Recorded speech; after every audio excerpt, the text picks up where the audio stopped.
Anime fans அனைவருக்கும் வணக்கம். இன்னைக்கு நம்ம த்ரெட்ஸ் ஆஃப் ஃபேட் எபிசோட் 7 தான் பார்க்க போகிறோம். போன எபிசோடில் அந்த ஒரு யோசாங் சி இருக்குல்ல, அது ஓப்பன் ஆகாமல் இருந்திருக்கும். இவனுங்க என்ன பண்ணியிருப்பாங்க, கஷ்டப்பட்டு 2 பேரும் சேர்ந்து அதை ஓப்பன் பண்ணி விட்டுருப்பாங்க. சரி, பிரச்சனை முடிஞ்சது அப்படின்னு பார்த்தா அடுத்த ஒரு பிரச்சனை வெயிட்டிங்லலாம் இருக்குது. இந்த சிட்டியை அழிக்கணும்னு சொல்லிட்டு ஒருத்தன் பிளான் போட்டானே, அவன் எவ்வளோ காண்டில் இருப்பான். உங்கள் 2 பேரும் என்ன பண்ணுறான் பாரான்னு சொல்லிட்டு கத்தியை செவுட்டி அடிக்கிறாங்க.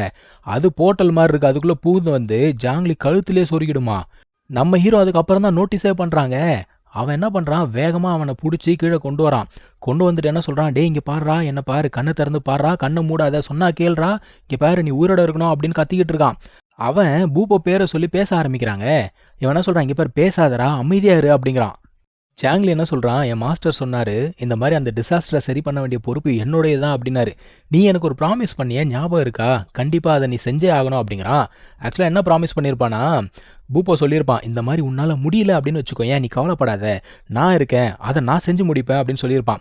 இப்போ இவன் என்ன சொல்கிறான், இங்கே பாரு சொன்னா கேளு, அந்த உதவியெல்லாம் செய்ய முடியாது, நான் வந்து கேடு கட்டவன், சரியா, சொன்ன வாக்கெல்லாம் நான் காப்பாற்ற மாட்டேன், நீ தான் உயிரோட வந்து அதை செய்யணும், சொன்னா கேளு, ஒழுங்காக நீ தான் வந்து செய்யணும் அப்படின்ன உடனே அவன் என்ன சொல்கிறான், அப்போ பிரச்சனை இல்லை, நீ ஒன்று பண்ணு, பத்திரமா இந்த ஒரு இடத்த விட்டு வெளியில் போயிட்டு உன்னோட வாழ்க்கையை சந்தோஷமாக வாழுன்னு சொல்லிட்டு கையை பொத்துன்னு கீழே வந்துச்சுங்க. ஜாங்லி செத்துட்டான் போல. இன்னொரு பக்கம் அந்த ஒரு பீஸ்ட்டுங்க சிட்டிக்குள்ளே அநியாயம் பண்ணிக்கிட்டு இருக்கு. நம்ம கேரவன் லீடரு கையில் அம்பை வச்சுக்கிட்டு குறி பார்த்துக்கிட்டு இருக்காரு. யோ ரிலீஸ் பண்ணியா முதல்ல அதை. அந்த ஆரோ ஸ்ட்ரெயிட்டாக போயிட்டு அதோடைய கையில் தாங்க படுது. ஆனால் அந்த காயம் அந்த பீஸ்ட்டை பெருசாக பாதித்த மாதிரியே தெரியல. அது அங்கே இருக்க பில்டிங்கெல்லாம் தூக்கி போட்டு அடிக்க ஆரம்பிக்குதுங்க. ஆக்சுவலாக இந்த ஆள் அதை அடித்து வீழ்த்துவான் அப்படின்னு பார்த்தா இவன் அடி வாங்கி போத்துன்னு கீழே விழுந்துட்டான். What is this nonsense. ஒரு சைட்லேருந்து பார்த்தா அந்த ஒரு பீஸ்ட் காட்ஸிலா மாதிரியே இருக்குது. ஆனால் என்ன ஒன்று, எல்லாத்தையும் உள்ளுக்குள்ளே இழுக்க ஆரம்பிக்குது. இவர் பார்க்குறாரு, அத்தாடி நம்ம எல்லாரும் இங்கே சாக தான் போகிறோமா அப்படின்னு யோசிக்கும் போது பின்னாடி இருந்து இன்னொரு ஏரோ வேகமாக வந்து அந்த ஒரு பீஸ்ட் அடிக்குதுங்க.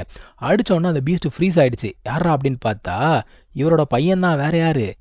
ஆனால் அந்த பீஸ்ட்டு அதெல்லாம் உடச்சிக்கிட்டு வெளில வந்துடுச்சு.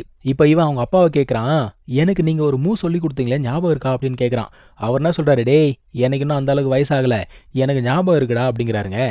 ஆக்சுவலாக இவனுடைய பவர் பார்த்தீங்கன்னா மூன் பவர், அவருக்கு சன் பவர். ஸோ 2 பேருமே அவங்களோட ஆரோஸை இழுக்க ஆரம்பிக்கிறாங்க. ஸோ சன் அண்ட் மூன் ரெண்டுமே இணைஞ்ச ஒரு அட்டாக்காக இருக்குங்க. அடிச்ச அடியில் அந்த பீஸ்ட்டு செத்தே போச்சு. இப்போ நம்ம பூப்போவை காட்டுறாங்க. அவன் என்ன சொல்கிறான், உன்னை நான் கொல்லாமல் விட மாட்டேன்டா அப்படிங்கிறான்.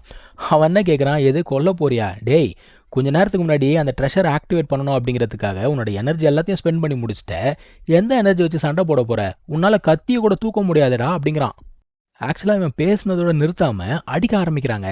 நம்ம ஹீரோ பேசின பேச்சுக்கு 2 அடியாச்சும் திரும்ப அடிப்பான்னு பார்த்தா கூட எங்கெங்க அடி மட்டும் தான் வாங்கிட்டு இருக்கான். இவன் விட்டான் பாருங்க ஒரு குத்து, நெஞ்செலும்புலாம் உடஞ்சிரும் போல தெரியுது.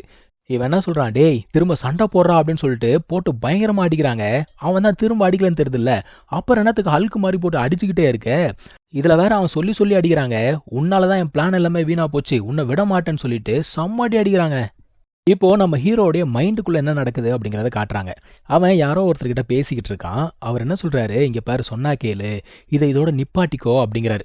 ஏன்னா இவன் உடம்புல இருக்கக்கூடிய அந்த டிராகன் லாக்கிங் நெயில்ஸ் இருக்குல்ல, அது என்ன பண்ணுது, இவன் உடம்புல இருக்கக்கூடிய அந்த டிவைன் பேர்டோட பவரை சீல் பண்ணது மட்டும் இல்லாமல் இவனுடைய பவரையுமே சீல் பண்ணி வச்சிருக்கு.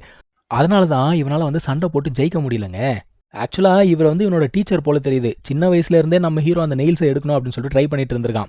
அவர் என்ன சொல்கிறாரு, ஃபோர்ஸ் பண்ணி அந்த நெயில்ஸை வெளியில் எடுத்தால் உன்னோட மெரிடியன்ஸ் எல்லாமே பாதிச்சிரும், சோல்மே பாதிக்கிறதுக்கான வாய்ப்பு இருக்குது, சொன்னா கேளு, அதை சேஃபாக வெளில எடுக்கிறதுக்கான வழியை நான் கண்டுபிடிச்சி சொல்கிறேன் அப்படின்னு சொல்லியிருப்பார்.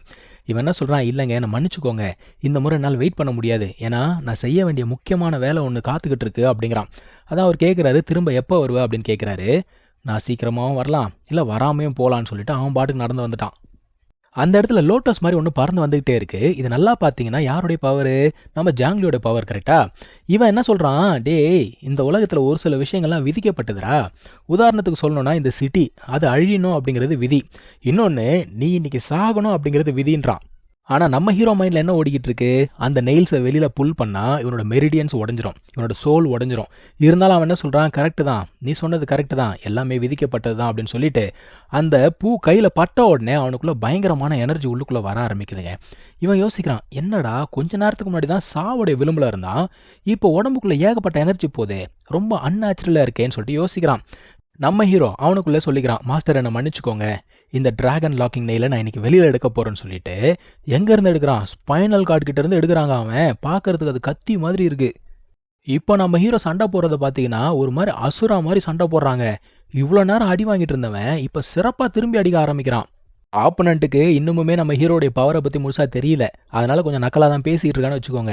இருந்தாலும் நம்ம ஹீரோ கத்தியால குத்திட்டான். குத்துனதுக்கு அப்புறமா அவன் என்ன சொல்றான், "பா எனக்கான ஒரு வொர்த்தான ஆப்பனன்ட் இப்ப தான்டா கிடைச்சிருக்க. என்னோட ஃபுல் பவர யூஸ் பண்ணி சண்டை போடுறான் பாரான்னு" சொல்லிட்டு அடிக்கிறான் பாருங்க ஒரு அடி. ஆக்சுவலா ஆப்பனன்ட் பார்த்தீங்கன்னா, பாடம் கத்துக்கிட்டான் போல. "உன்ன நான் வந்து ரொம்ப அண்டர் எஸ்டிமேட் பண்ணிட்டேன். இப்ப என்னோட ஃபுல் பவர் வச்சு சண்டை போடுறான் பார்றா" அப்படிங்கிறாங்க. என்ன பண்றான், ஒரு பெரிய மாஸ்க் ஒண்ணு அவனுக்கு பின்னாடி தோன்றுது. அந்த மாஸ்க்க வச்சு தான் அட்டாக் பண்றான். ஆனா, நம்ம ஹீரோ அந்த கத்திய வச்சு அடிச்ச அடியில மாஸ்க் பீஸ் பீஸா போயிடுமா. அவனுக்கு சரியான அதிர்ச்சி. இதுவரைக்கும் மாஸ்க் உடைஞ்சதே இல்ல போல தெரியுது. சார் மறுபடியும் அந்த ஸ்பேஸ் பவர யூஸ் பண்ணலான்னு பார்க்குறாரு. ஆனா, அதெல்லாம் அடிச்சு நொறுக்குறாங்க அவன். ஆக்சுவலா இவன் இப்ப தான் நோட்டீஸ் பண்றான். அது கத்தி கிடையாது. அது டிராகன் லாக்கிங் நெயில் அப்படிங்கிறத இப்ப தான் பார்க்குறான். உடம்புல எப்புட்றா டிராகன் லாக்கிங் நெயில் இருக்கு அப்படின்னு கேட்குறான். இதுக்கெல்லாம் நம்ம ஹீரோ பதில் சொல்லலங்க. அவன சிறப்பா வச்சு சம்பவம் பண்றான்னு பார்த்துக்கோங்க. இவன் எப்படி ஜாங்லிய தொண்டையில குத்துனானோ அதே மாதிரி குத்தி அவன தூக்கி போட்டு வச்சு செய்றான். அவனே எதிர்பார்த்திருக்க மாட்டான் இந்த மாதிரி சம்பவம் நடக்கும்னு சொல்லிட்டு. அது மட்டும் இல்லாம கத்திய வச்சு ஒரு வெட்டு வெட்டுறான் பாருங்க. ஆப்பனன்ட் எல்லாம் கதி கலங்கி போயிடுறான். அது பத்தாததுக்கு 2வது வெட்டு அவன் என்ன சொல்லி வெட்டுறான், அவன கழுத்துல குத்துனல்ல அதுக்கு தான்டா இதுன்னு சொல்லிட்டு 2வது வெட்டு. கடைசியா ஃபைனல் ஸ்ட்ரைக். அவன் என்ன சொல்றான், "நீ போய் அண்டர் கிரவுண்ட்ல ஜாங்லி இருப்பான். அவன்கிட்ட மன்னிப்பு கேளுடா" அப்படிங்கிறான். இப்போ சாகுற தருவாயில கூட ஆப்பனன்ட் கேட்குறான், "யார்றா நீ?" அப்படின்னு கேட்கும்போது, யம தர்மராஜன் கிட்ட கேட்டுக்கூடான்னு சொல்லிட்டு அவன் கதையை முடிச்சு விட்டாங்க. அந்த இடத்துல ஏதோ ஆட்டம் பாம்பு வெடிச்ச மாதிரி இடமே அதிர்ந்து போகுது. ஸோ மொத்தத்துல சண்டை அப்படிங்கிறது முடிஞ்சு போச்சு. ஆனா, இப்ப நம்ம ஹீரோ ஆல்ரெடி சொன்ன மாரி நெயில்ஸ வெளில எடுத்ததுனால, அவனோட மெரிடியன்ஸ் எல்லாம் பிரேக் ஆயிடுச்சு. அவனோட சோலுமே பார்த்தீங்கன்னா ஷேட்டர் ஆயிடுச்சுங்க. ஸோ இதுக்கு மேல அவன் உயிரோட இருப்பானா, இருக்க மாட்டானா அப்படிங்கிறது அவனுக்கே தெரியாது. அவன் பாட்டுக்கு நடந்து போய்க்கிட்டே இருக்கான். அவன் வாழ்க்கையில நடந்த இன்சிடென்ட்ஸ் எல்லாமே அவனுக்கு அப்படியே ஓடிக்கிட்டே இருக்கு மெமரியா. எங்கடா நடந்து போறான் அப்படின்னா, ஜாங்லி இருக்கான்ல, அவன நோக்கி தாங்க நடந்து போறான். ஆக்சுவலா அந்த இடத்துல ஜாங்லி நிக்கிற மாரி தெரியுது. இது ஒரு இல்யூஷன் தான். கிட்ட அப்படியே நடந்து போய் அவன தொடலாம் அப்படின்னு பார்க்கும்போது, அந்த உருவம் அப்படியே காத்தோட காத்தா மறைஞ்சு போயிடுச்சுங்க. ஸோ அந்த இடத்துல அப்படியே முட்டி போட்டு விழுந்துட்டான். இவனுக்கு பக்கத்துல தான் ஜாங்லியுமே இருக்காங்க. ஸோ இப்போ 2 பேருமே என்ன ஆக போறாங்க அப்படிங்கிறதெல்லாம் நம்ம அடுத்த எபிசோட்ல தான் பார்க்கணும். Thank you so much for வாட்சிங். Take care. பை.